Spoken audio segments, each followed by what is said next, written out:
Buenos días, ¿qué tal? Bienvenidos a un nuevo podcast del director. Yo soy Arnau Nogués y bienvenidos al podcast del domingo. Más o menos hace unas semanas pensé que podríamos hacer podcast de lunes a jueves normales, ya sabéis, pues típico episodio donde pues si pasa algo hacemos un episodio comentando ese suceso. Si me ocurre algo, pues enseño algo. Bueno, ya sabéis, un podcast normal de lunes a jueves, el viernes descanso.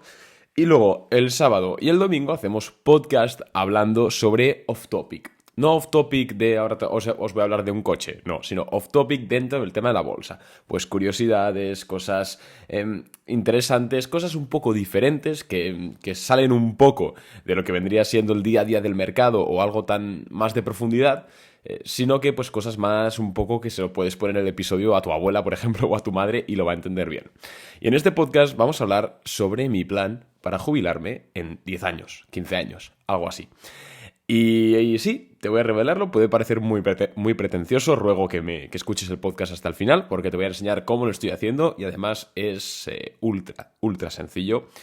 Y también, aparte de eso, que es un método muy conocido, también lo que voy a hacer es explicarte por qué estoy tan seguro de que va a funcionar. Dicho esto, vamos a empezar con el podcast. No sin antes decir, como siempre, que me puedes seguir en Instagram, @arnau_nogues, porque por ahí comento pues el día a día del mercado, empresas que compro, empresas que vendo, lo que pienso sobre algunas acciones, bueno, un montón de contenido totalmente gratuito que te estás perdiendo si no me sigues por ahí. Así que dicho esto, vamos a empezar con el podcast. Bien, primero decir que esta estrategia, ¿no?, que es la que estoy empleando yo y la que emplea mucha gente, porque más personas de las que pensáis, emplean esta estrategia.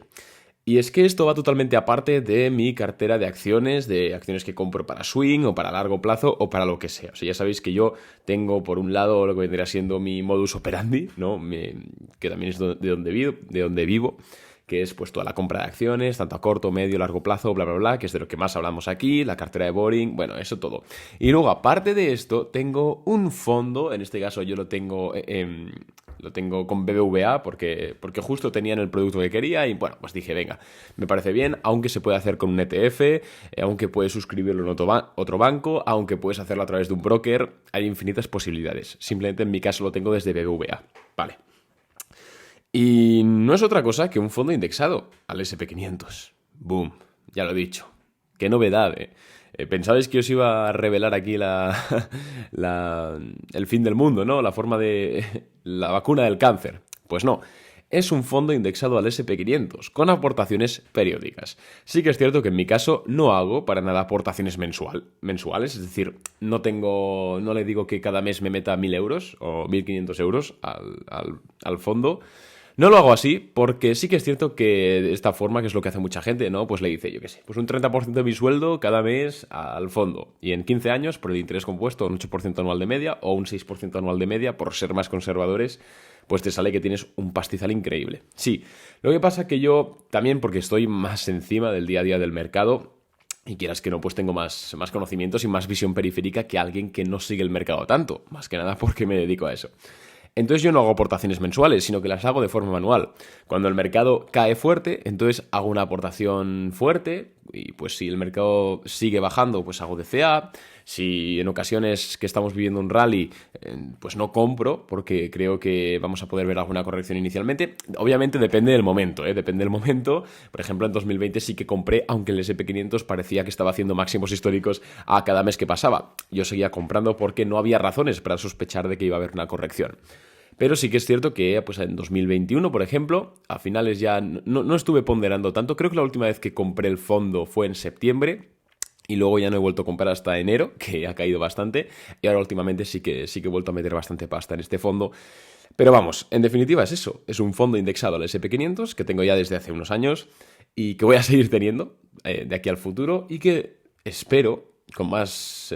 obviamente no se puede asegurar nada porque al final es renta variable, esto hay que entenderlo muy bien, pero hay altas probabilidades de que así sea, de que en 10-15 años tenga suficiente dinero para jubilarme, y no solo jubilarte, sino que vivir bien, para que se me entienda. Entonces es eso, simplemente un fondo indexado al S&P 500, y dirás, oye Arnau, vale, he visto muchos vídeos en YouTube, muchos libros que dicen que me indexe, que destine una parte de mis ahorros, que si págate a ti primero antes de a los demás. Pero ¿por qué estás tan seguro de que no se va a ir al pique? Porque yo he visto el gráfico del S&P y en 2001, cuando la burbuja.com, el S&P 500 tardó 6 años en hacer el break-even y luego vino 2007 y se comió otro hachazo. Es decir, casi estuvo 9 años sin darme beneficio si hubiese invertido en 2001. Entonces, ¿por qué estás tan seguro de que metiendo tus ahorros ahí vas realmente a conseguir ese rendimiento de capital, ¿no? Que es una pregunta que tiene muchísimo sentido, es totalmente válida y que yo me he hecho durante muchas veces y os mentiría si os dijese que no me la sigo haciendo en ocasiones. Ahora bien, creo que para esto tenemos que entender cómo funciona la economía de hoy en día. La economía de hoy en día es una economía basada en renta variable. Esto es así desde el momento en el cual las economías principales, los países principales, se financian a través de deuda. Y dirás, vale, pero ¿qué tiene que ver la renta variable con que los países se financien a través de deuda? Te voy a poner un ejemplo muy, muy básico. Pongamos que Estados Unidos quiere renovar los hospitales. Vale, es algo, bueno, un poco así etéreo, pero pongamos que Estados Unidos quiere renovar los hospitales. En una economía como, por ejemplo, la de 1980, 1970, una economía más, digamos, teórica, entre muchas comillas, lo que haría el gobierno sería, bueno, pues si tengo un presupuesto de, me lo invento, 1.000 millones de dólares porque me retribuyen a través de impuestos, etcétera, pues lo que voy a hacer va a ser financiar el 80% de esta construcción de hospitales con pues caja que tengo, ¿no? De impuestos que he recolectado de los ciudadanos y luego un 20% lo financio con deuda. Eso es lo que pasaría en una economía más de libro. ¿Pero qué ocurre hoy en día?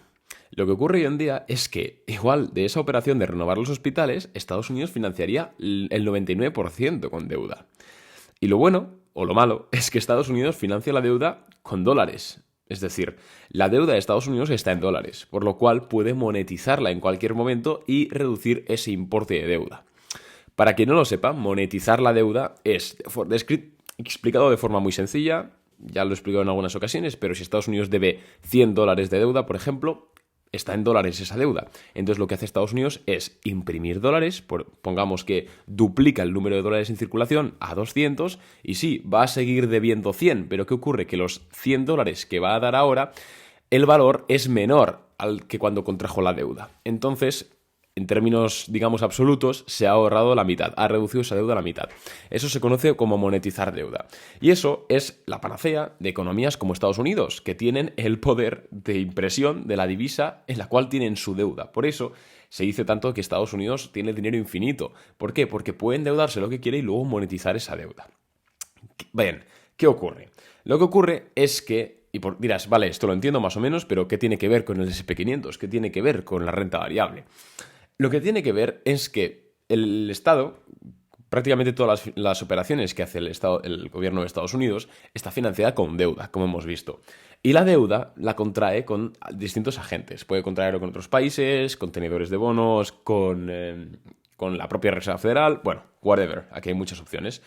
Y la deuda no es gratis, sino que hay que pagar unos intereses de deuda. ¿Qué ocurre? Que Estados Unidos financia la mayoría de sus operaciones con deuda. Entonces, al propio gobierno de Estados Unidos no le interesa subir los tipos de interés, sino que le interesa mantenerlos bajos. Por eso, desde la crisis de 2008, creo que desde 2011 o así, 2012, tenemos unos tipos de interés prácticamente a cero. ¿Por qué? Porque el gobierno se ha dado cuenta que puede financiar sus operaciones, incluso para salir de crisis como la de 2007, con deuda. Y puede reducir los costes marginales dejando los tipos prácticamente a cero, los tipos de interés. ¿Y qué ocurre? Y aquí viene lo que está en el momento en el cual se liga la bolsa, el S&P 500, con la economía moderna.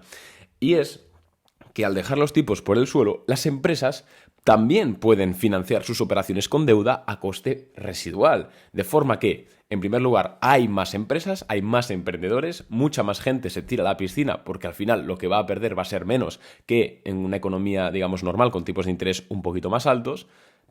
Tienen más acceso a préstamos, tienen más acceso a deuda para financiar operaciones, tienen más libertad, más flexibilidad, etc. Entonces hay más empresas, hay más emprendedores, hay más ideas de negocio, hay más comunidades, etc.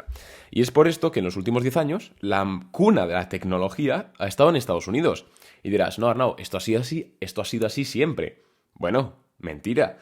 No sé si recordáis, en los 90, 2000, la tecnología puntera no era de Estados Unidos, era de Japón. Estaba Sony, está Panasonic. Bueno, Panasonic no sé si es de Japón o de Singapur, pero bueno, esta zona asiática, Honda, todo este tema de Japón era la panacea a nivel tecnológico. Sin embargo, Estados Unidos desbancó hace tiempo a nivel de meca tecnológica a Japón. Y bueno, incluso antes era Alemania también. Fijaos, todo lo alemán, ¿no? También que se decía, uy, tecnología alemana, no sé qué. Pues no, sin embargo, Estados Unidos la ha sobrepasado con creces.